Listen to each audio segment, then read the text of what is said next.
من يومين حد بعت لي مسج الفجر: انت صاحيه؟ قلت له اه خير. قال لي هتلحقيني هروح الطوارئ. ليه بس؟ تعبان قوي. هو كان قبلها بيوم قال ان هو كان عنده احتقان في الزور. يعني فضل اسبوع يكابر، عمال بقى يشرب في سوائل دافيه وكده، والاحتقان ما بيروحش، وهو قعد يكابر اسبوع يعني، مع صداع مع كحه خفيفه. تمام. فساعتها قلت له على انتي بايوتيك متخصص ينفع لزوره وينفع للكحه. وساعتها الكحه كانت خفيفه وكانت كحه ناشفه، فانا احتياطي اديت له نوع كحه فيه طارد ايه البلغم، علشان ايه لو الكحه قلبت ولا حاجه يبقى برضه في السيف سايد. وقلت له ان المسكن او خافض الحراره مسكن للصداع بقى، او لو في حراره او حاجه اللي هو ياخده في الوقت ده هو الباراسيتامول. هو ده الوحيد اللي ينفع في ايه في الحاله دي. وهو ده الموضوع اللي احنا هنتكلم فيه النهارده. اللي حصل ان هو اوكي تمام، خد الانتي بايوتيك وخد دواء الكحه، بس جود بقى وراح خد مسكن ايبوبروفين تركيز 600. كان عنده في البيت قرص، قام ايه قام واخده. ف...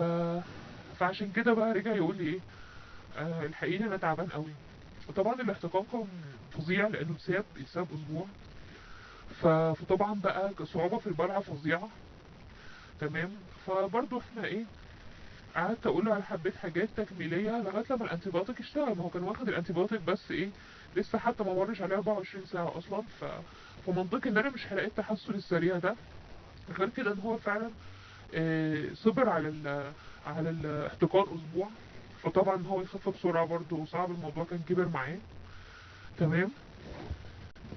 طبعا قلنا على الميجرز المختلفه اللي ممكن ايه تخفف الاحتقان. هنشرب شوربه، هنشرب سوائل دافيه، ممكن ناخد اي قرص نعناع او اي قرص استحلاب بتساعد. مشروبات المفضلة ممكن قرفة، ممكن ممكن شاي الصعيدي اللي هو المغلي ده برضه هيلطف شوية الاحتقان بتاع الزور. عسل وليمون. يعني احنا برضه قلنا ايه نساعد برضه مع لغاية لما الانتيبيوتيك بيبتدي الافكت بتاعه. طبعا الايبوبروفين اللي هو اخده حسن جدا من احتقان زوره.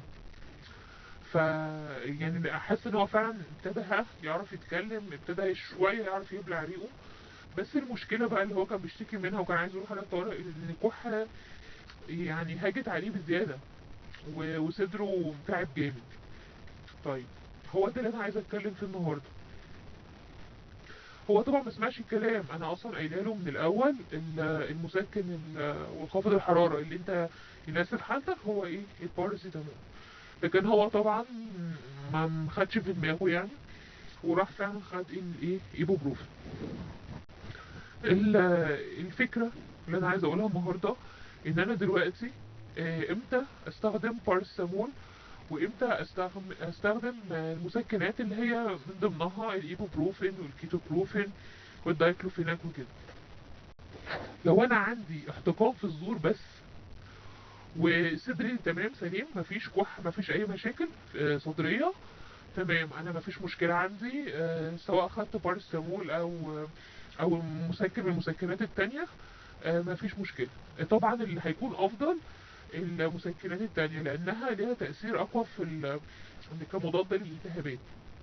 فطبعا احتقان الزور ده التهاب، فطبعا التاثير بتاعهم هيكون احسن ومفيش مشكله.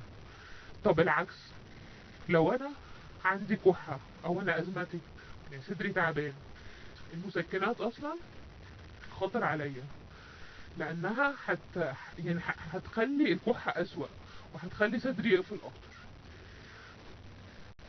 فوقتها اللي مسموح بيه ان هو اخده ما يتعبنيش ماده الباراسيتامول. as a conclusion، عندي احتقان في الزور يبقى اي حاجه من المسكنات هتكون افضل طالما ان انا صدري تمام سليم.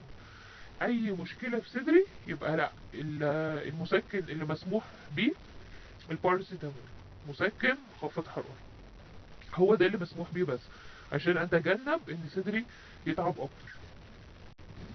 طبعا عايزين تعرفوا ايه اللي حصل. هو اللي حصل ساعتها ان انا قلت له انت غلطت لما خدت الايبوبروفين، انا قايله لك باراسيتامول.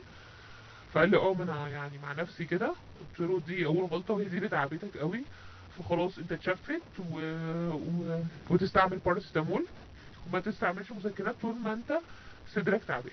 تمام. تاني حاجه كانت حصلت وهي تعبته اكتر برضو، ان الكحه قلبت معاه ببلغم. تمام. فقلت له لا، احنا دلوقتي لازم نغير، يعني اركن بقى دواء الكحه الناشفه ده على جنب دلوقتي، وهنستخدمه عادي يعني خليه في البيت، هنستعمله في يوم من الايام. لكن دلوقتي هنقلب على دواء كحه تاني. وساعتها قلت له على اسم دواء كحه فيه مذيب وطارد البلغم موسع الشعب الهوائي. وقلت له ده تمام قوي، وممكن كمان دواء اعشاب يتاخد لو تعبان فعلا قوي. والحمد لله بعت لي مسج امبارح وقال لي الحمد لله ان هو بقى احسن كتير. ناخد بالنا بقى. وقبل ما نفتح كده الدرج وناخد اي قرص وسلام مع نفسنا، يا لو حد من اصحابنا دكتور او صيدلي ما فيهاش حاجه لما نساله قبل ما نتصرف. يلا اشوفكم على خير.